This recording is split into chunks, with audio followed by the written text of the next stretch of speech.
Dear students, the topic of our lecture is custom and its essentials. General meaning of custom. Custom is a bona fide practice or usage which is observed by a group of people in a general form from generation to generation, and the origin of such particular usage or the rule which is followed by the group of people it is unknown.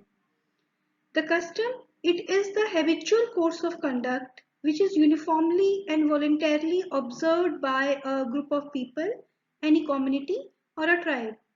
The term custom, it means achara or a usage or traditionally followed long practice by a member of any community, one or more society, from generation to generation from time immemorial. The next is definition of custom. The term custom, it has been defined in a different ways by the different jurists, but in this class we will take only the three major definitions. The first is by the Austin, then Holland and Carter. The definition of the custom given by the Austin is: the custom is a rule of conduct which the Gond observes simultaneously and not in pursuance of the law settled by a political superior. So the Austin is saying it is a rule of conduct which govern the people simultaneously with the law which is settled by the political superior person. So the political superior person, they settled the law in the form of legislation. So Austin is saying it is a rule of conduct which govern the people simultaneously with the legislation. Second definition, it is given by the Holland. It is the simplest definition. So Holland has defined the custom as: custom, it is the generally observed course of conduct. The third definition which we are taking, that is the definition given by the Carter. So the Carter has defined the custom that custom is the uniformity of the conduct of all persons under like circumstances. So these are the three definitions of custom. Now we will take the legal definition of the term custom. There are so many pieces of legislations in which the custom has been defined. So custom, it is defined in section 3A of Hindu Marriage Act 1955, section 3 clause A of Hindu Adoption and Maintenance Act 1956, section 3D of Hindu Succession Act 1956. So these are the particular legislations in which the term custom, it has been defined in the definition part. So we will take the one definition, that is section 3D of Hindu Succession Act 1956. So section 3D of Hindu Succession Act, it defines the custom or usage as any rule which has been continuously and uniformly observed for a long time and has obtained the force of law among Hindus in any local area, tribe, community, group or family. So this is the main part of the definition. Along with that, the proviso, it is also there in section 3D. So in the proviso, what is there? That the rule must be certain, it should not be unreasonable or opposed to the public policy, and it is provided further that in case if a rule it is applicable to a family only, this is telling about the family custom, then it has not been discontinued by that family in the similar circumstances. So what is the definition? Now the main part of the definition given in section 3D, it covers all the essentials that custom or usage, it signifies any rule which has been continuously and uniformly observed for a long period of time, which has obtained the force of law among Hindus in any particular local area, tribe, community, group or family. Along with that, the proviso is also there. The proviso is that the rule which is going to become a custom or usage, it must be certain, it should not be unreasonable or opposed to the public policy, as well as if there is any rule which is followed by the family, it should not be discontinued by the members of that family in the similar circumstances. Then only the rule become a custom. Essential requisite of the custom. The essentials requirement which are required to be fulfilled by any usage or tradition to become a custom, that is, that the particular usage or the tradition, it must be ancient enough, it must be followed by any community, any family or a tribe from time immemorial. The second is, this particular rule or principle or tradition, it must have been followed continuously, and whenever the similar situation it arises, the custom or the particular usage it has been followed. It must be reasonable. It should not cause any injustice to any particular section of the society or any particular members of the society. The usage and tradition, they must be in accordance to the morality, in accordance to the public policy, as well as the usage and tradition, this must not be contrary to the any statutory law prevailing in the society. So if all these essentials they are fulfilled by any particular usage or tradition, then only it will get the enforceability and it will be recognized as a custom in a particular society. So the next is kinds of custom. Custom, it is divided into two main categories: the custom without sanction and the custom with sanction. Custom without sanctions, they are not obligatory as well as they are not enforceable. They are followed due to the pressure of the society and they are acknowledged as the general norms of the society. It includes your positive morality. The second category we have, that is custom with sanction. The custom with sanction, it is further divided into two subcategories: legal custom and conventional custom. The legal custom is further divided into the subcategory local custom and the general custom. The first kind of the custom is custom without sanctions. The custom without sanctions, they include the rules which arises out of the general opinion in a particular group of people, a community or a tribe. These are followed in a community due to the societal pressure. There is no obligatory force behind it. They are non-enforceable. They arises out of the public opinion. They are followed in a particular society because they are acknowledged as a general norm of that society. Some of the examples of the custom without sanction is, the every society they have the custom about how to dress up. For example, some of the pictures they are depicted here, they showed the different type of the dress up which is there in the different culture within India. For example, in the Himachal or the northern part, they are having the culture to wear the caps as well as the woolen shawls. They are draped themselves in the woolen shawls. But if you see in the eastern area or in the Sikkim, the wearing the dress up is totally different. In Kerala or the southern part, they used to wear the dhoti, or they used to wear, the females they used to wear the sari. So these are the particular rules which are framed within the society itself, that how to dress up in that particular community. And it is the custom without sanction. The second example of the custom without sanction is how to conduct the different type of rituals in the society. For example, the marriage rituals, for example, funeral processions, the birthday of a particular child. All these particular rituals, they are decided within the community by the general opinion, and later on by the practice it becomes the custom without the sanction. For example, in case of the Sikh, they used to practice their marriage in the form of Anand Karaj. They used to take the 4 steps of the Guru Granth Sahib, that is known as Anand Karaj, and it is totally different from the Hindu society.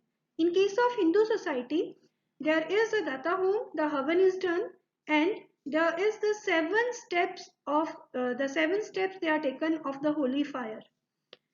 If you see there in the Muslim society, the tradition is totally different. They used to have a Ijab u Kabul, they used to give an offer. The boy used to give an offer to the marriage and it is kabuled by the bride. It is the commencement of marriage. Similarly, in the Christian, there will be the marriage in the front of the priest in the church. So these are the different type of the rituals, how the marriage it is solemnized in the different communities.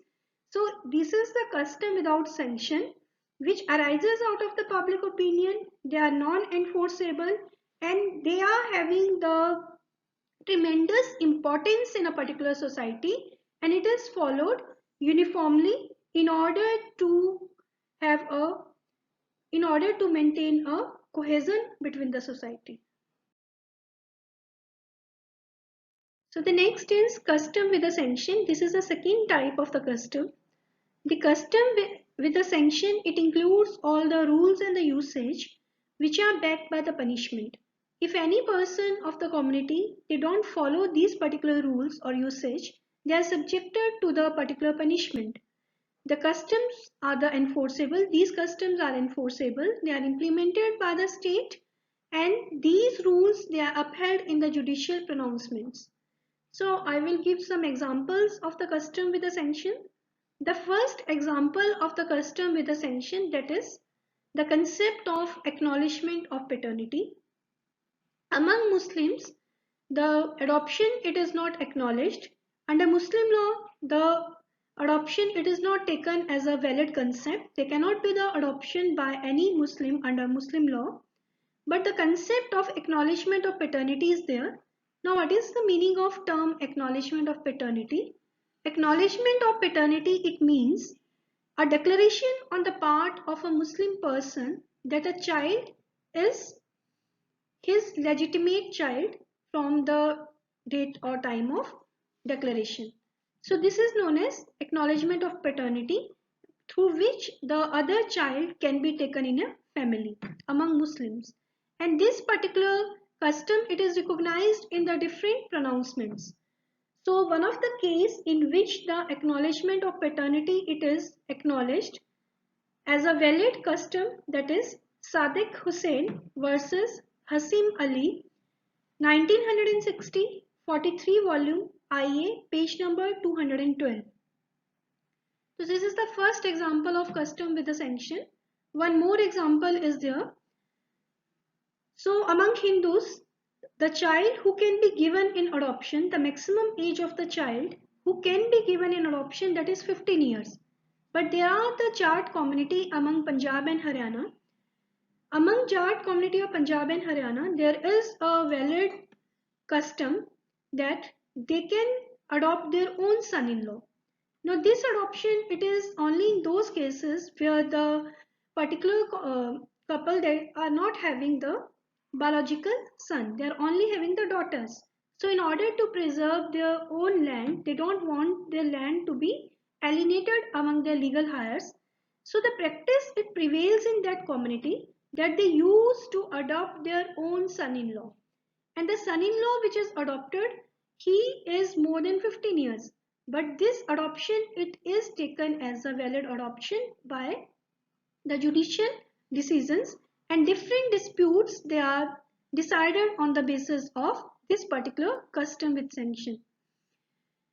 So in those particular disputes where the legal heirs, they claim the property that it should not be alienated to that particular son-in-law as it is not a valid adoption, the judgment, it is given that the adoption, it is a valid adoption and it is a legal custom there, and the alienation which is done towards the son-in-law, that is also valid. So it is the second example of the custom with the sanction. The third example, it is the similar custom, it prevails among the Muslim community also, and the term it is used, that is resident son-in-law or khana damad or ghar jamai. So what is that custom? In the Gujar Muslims of the western Punjab, there is a custom that they used to have their son-in-law, they used to stay in their particular houses.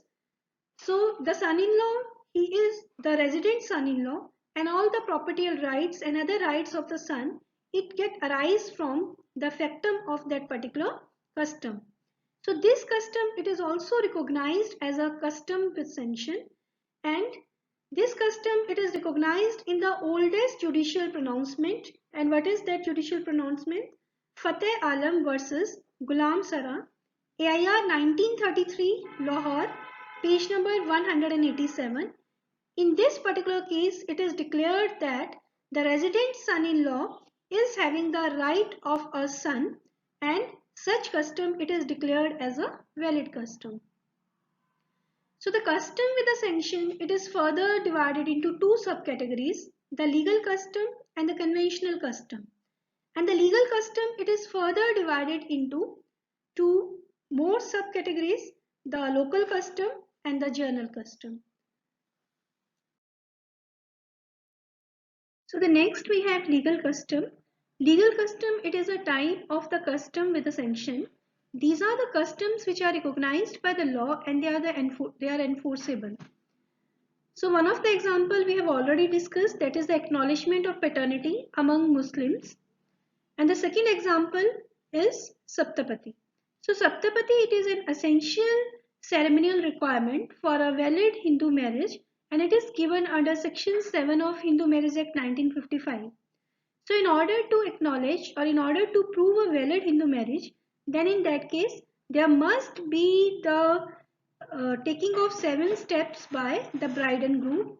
If this custom it is prevalent in either of the community belonging to the bride or groom. So this is a legal custom. So the next is conventional custom. Conventional custom, it is also known as usage.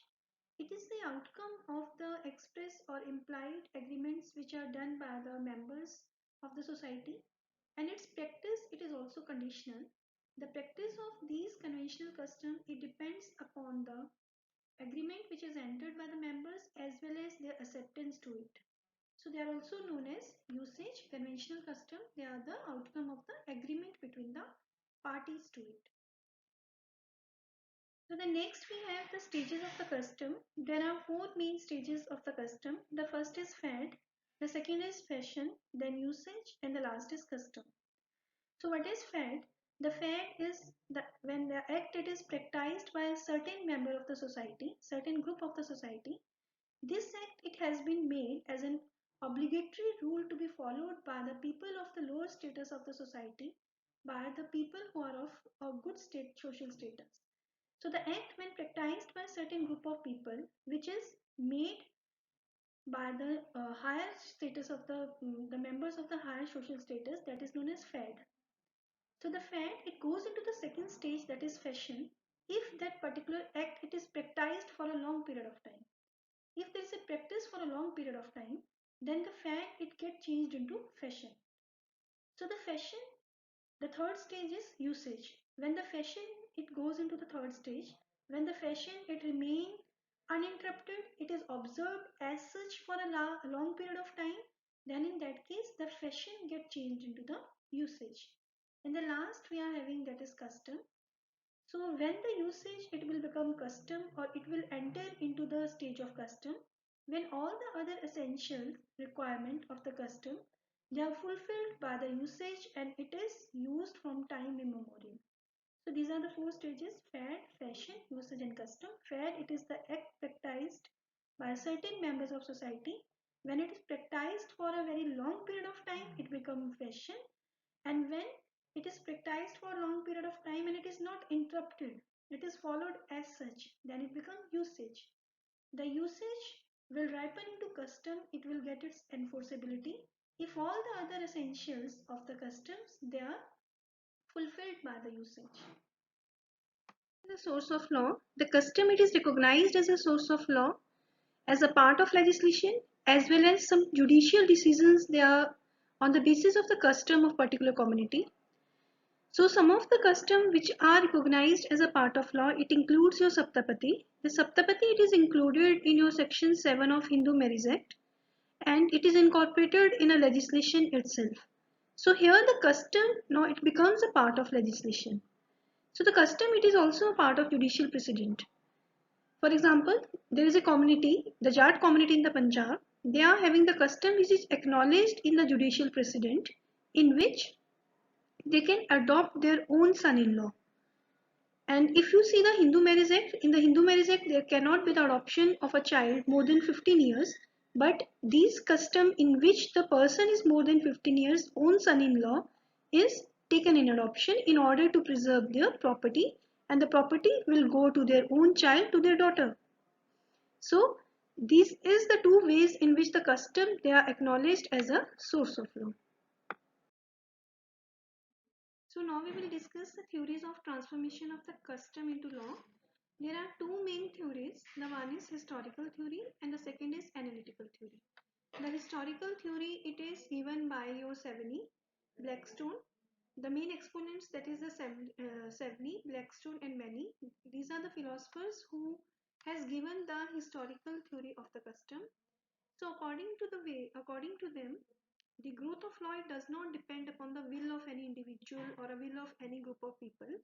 It is the outcome of the consciousness of the particular people or the group of people in the society. It springs from, or it's come out from the inner sense that what is right and what is wrong. So the law, it is having the existence. In the historical theory, they are saying the custom will become the law if that particular custom, it is practiced from time immemorial and there is a general will of the people that it must be observed, and if observation is not there by the people, there will be the punishment by the society itself. So the growth of these customs, they are not the result of the any particular acknowledgement by any particular group of people, but it is the outcome of the inner self or inner consciousness as well as the tentative practice. Now the next is analytical theory. So in analytical theory of the custom, in which the custom it ripens into law, the main exponent, that is the Austin. So according to the Austin, the custom, it is not law in itself. They are saying it is not law in itself. It can be a source of law, and it can only ripen into law when it becomes a part of a written law, when it is acknowledged by the legislatures and it becomes the part of any statute or act. Then only the custom can transform into law. So these are the two main theory: historical theory, where the custom can turn out into the law of society if there is a general consciousness or general spirit for it, that the people they want to adopt it. And the second is analytical theory. And in case of analytical theory, the Austin said that custom is not a law. It has to be recognized as a law. It has to be incorporated in the part of law. For example, the Saptapati, which is incorporated in the Hindu Marriage Act.